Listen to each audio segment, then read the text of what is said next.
Let's try something. What if we looked at business risk? Not like an accountant, but like a doctor. Today, we're diving into a really powerful new way to think about a supercritical business function, risk management, by borrowing some lessons from one of the most trusted professions on the planet. So, let me ask you a question. When you think of the ultimate problem solver, someone who can look at a crazy complex issue and just find the exact solution, who pops into your head first? For pretty much all of us, there's one answer that stands out, right? The doctor. They are, for sure, our benchmark for diagnosing and treating the toughest problems out there.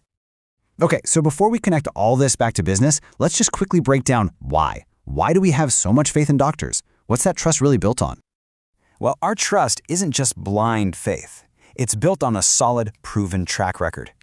For centuries, doctors have been curing diseases, which has led a lot of people to see them, as our source material says, as next to God. Their success rate is just incredibly high. And what's more, they're always pushing forward, always making progress in modern medicine. That trust, it is absolutely earned. So what's their secret? What makes them so effective? Well, it isn't magic. It's a methodical, repeatable process that they follow, religiously. And it's actually a beautifully simple framework when you think about it. First, they identify a possible disease based on symptoms. Step 2, they run tests to confirm it. Step 3, they measure just how bad it is, the severity. And only after all of that, as the very last step, do they prescribe the medicine. Okay, so now let's take that exact 4-step process and see what happens when we apply it to the world of business and economics. It's time to meet the risk doctor. The parallel is, it's almost perfect. Where a medical doctor spots a disease from symptoms, a risk doctor spots a risk from early warning signs. Where a doctor runs tests, a risk doctor assesses likelihood and severity. Where a doctor measures the severity of an illness, a risk doctor measures the potential impact of a risk. And finally, where a doctor prescribes medicine for a patient, a risk doctor recommends specific actions for the company. And this gets to the core idea here, which our source material just says perfectly.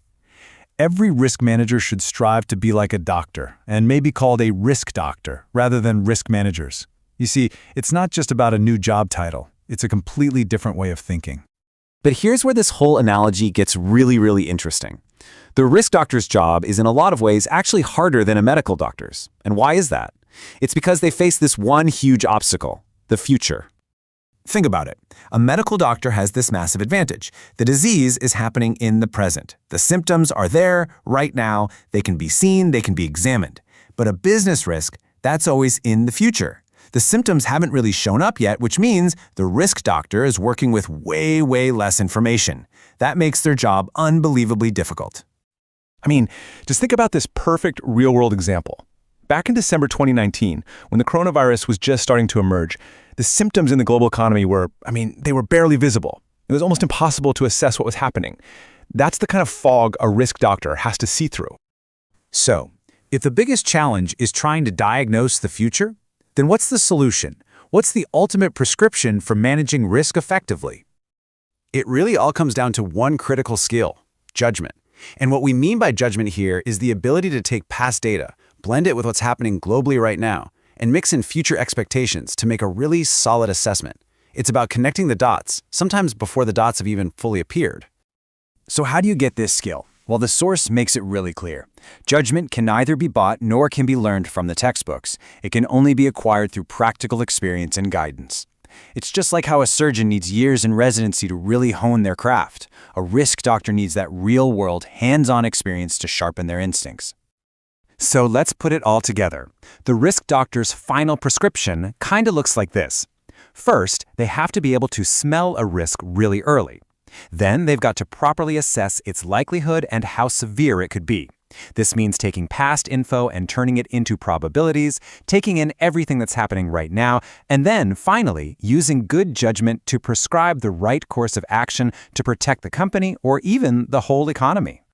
And all of this leaves us with one final big question.